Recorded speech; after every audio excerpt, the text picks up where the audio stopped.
Hello and welcome to Health Professional Radio. I'm your host, Neal Howard. Thank you for joining us today.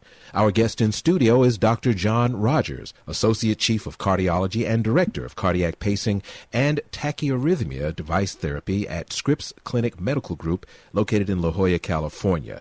And he's here with us today to talk about some of the lifestyle changes that patients need to undertake to prevent a second stroke. Thank you for returning to Health Professional Radio, Doctor. Thank you for having me back, Neal. Thanks. Now, we were in other segments, we talked a little bit about the causes of stroke. We talked about some of the new technology that's around for monitoring heart health.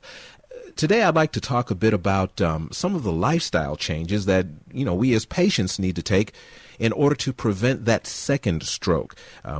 We've done the things that, caused the first stroke. Now we've, put things into perspective. We want to get that second half of our life underway in a much more healthy manner. Let's talk about some of the lifestyle changes that you tell your patients that they need to take when they're talking with you about their current heart condition. Well, thank you, Neal, and that's a great question and a wonderful topic, and I think it will help a lot of people. When I have a patient that has had a stroke, we talk a lot about why they had a stroke, if we are able to find the reason why they had a stroke, keeping in mind that about 20 to maybe 40% of patients, we may not know why they've had a stroke. So if we know why, we can address their risk factors. If we don't know why, we keep looking to find why, and we certainly address all the risk factors as well. And so the risk factors include high blood pressure. If a patient's blood pressure is elevated, we're going to work on getting that down to normal levels, regardless of their age, regardless of any other comorbidities they may have. We really want to make sure that their blood pressure is under good control. Likewise, high cholesterol is a risk factor for stroke. If we think about what causes stroke, as I mentioned before, if 85% of ischemic strokes, 85% of strokes are ischemic. An ischemic stroke cause may be a blocked up artery. So the same risk factors that lead to blocked up arteries are the same risk factors that can cause a stroke. Again, high cholesterol is one of those. So I'll talk with my patients about dietary modifications, exercise, and a lot of times if they've already had a stroke or have other vascular disease, we're going to be talking about being on medication, such as a statin or other drug, to get their cholesterol down. Generally to get their LDL cholesterol below 80. A pretty aggressive treatment, but that's what I would do and what I recommend to my patients who have vascular disease or have had a stroke. In fact, the neurologist in the hospital will automatically place somebody on a statin regardless of their cholesterol numbers who have had a stroke. When it comes to recommending lifestyle change, how often do you talk directly to the patient? And how often has the stroke left the patient in a condition where others have to be instructed about their particular lifestyle when it goes above and beyond just, healthy eating and a statin? Yeah, that's a great point. A lot of times patients are left debilitated enough where a lot of this conversation has to happen with with family members or other people who are providing care for the patient. Typically it's a spouse or a son or daughter or other family members that we're having this conversation with. There may be cognitive problems after a stroke.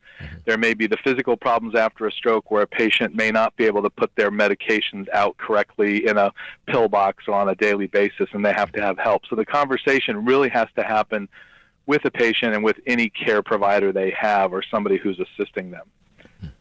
Now, do you find that it is often difficult for you to talk to family members when emotions possibly run high, or if they've had experience with other family members who have had a stroke and their experience is totally different from this family member's? I think the conversation really comes around to telling a patient, look, you've had a stroke and you've survived that stroke. And our goal at this point is, in addition to the rehab and the physical therapy to try to get back as much lost function or cognition as possible, is to do everything possible to prevent a second stroke. And I think that most of the time when we talk about the risks of a second stroke, which may even have a higher chance of being fatal than the first stroke, that most patients, especially the family members, are very open to everything we discuss. Now, carrying that forward and actually doing it may be hard when the patient's out of the doctor's office if the patient's resistant to the changes that may be necessary. Mm-hmm. But for the most part, I think families are pretty receptive. Patients are pretty receptive when we're talking about we need to make sure you don't have another one. You mentioned stroke patients also dealing with diabetes. Is having diabetes, does it, I guess, double any other risk factors that may be present? It's interesting, Neal. Having diabetes almost seems to multiply the risks. So if diabetes is present, then having high blood pressure, the risks are magnitudes higher. Having high cholesterol, the risks are magnitude higher. Maybe not doubling it, but maybe even more so. Wow. Smoking as well will increase those risks dramatically, especially in the setting of diabetes.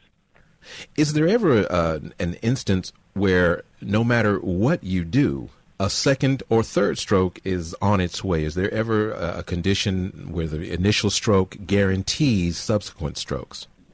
I think it not necessarily guarantees it, but certainly increases the risk dramatically. I think that if the first stroke was caused by a heart rhythm problem, atrial fibrillation, and that's due to a blood clot forming in the top chambers of the heart, the atria breaking free and being pumped out of the heart out to the brain, and not treating that with anticoagulation, not identifying it and not treating it with anticoagulation, I think it's probably certain that somebody will have another stroke, a second or third stroke. And each time that stroke occurs in succession, the risk of dying from that is much higher. Now, in wrapping up, Dr. Rogers, I'd like to ask a question that has to do with the type of stroke that can be detected early and maybe prevented. How do you prepare a patient who is at a risk factor for stroke? They manage their lifestyle, they take all the advice, and the stroke occurs anyway. What type of preparation do you have for the patient who may not be the best candidate for one or other type of treatment? I think the best thing that we have is education and awareness, and making sure that our patients are aware what a stroke is and how to identify it, and that they really need to call 911 and get taken into the hospital to get to this stroke early, to hopefully stop it early. I think we have posters up in our exam rooms and in the offices and in waiting rooms that say, here's the signs of a stroke, make sure you know these. And as I talk to my patients that have risk factors, high blood pressure, diabetes, high cholesterol, they're smokers, family histories of strokes, is just to say, let's just quickly review the signs and symptoms of a stroke to make sure you're aware of those. Because of these risk factors, you may be at a higher risk. So if you are suddenly not able to move a part of your body, or you're slurring your words, or your family says that you are, even if you don't think you are, always err on the side of caution and call 911. So it's really education and awareness is the best way, and treating those risk factors is the best way to prevent that stroke. Now, is there any place that we can go and learn more, say online, about specifically lifestyle management when it comes to preventing that second stroke? I think the resources that exist from the American Heart Association and the American Stroke Association are probably the best resources in learning all things about stroke. Awareness, signs and symptoms, how to prevent a first or second stroke are all located there. Easy for a patient to see. Thank you for coming in today. My pleasure, Neal. Thank you for having me. You've been listening to Health Professional Radio. I'm your host, Neal Howard, in studio with Dr. John Rogers, Associate Chief of Cardiology and Director of Cardiac Pacing at Scripps Clinic Medical Group. Transcripts and audio of this program are available at healthprofessionalradio.com.au and also at hpr.fm, and you can subscribe to this podcast on iTunes.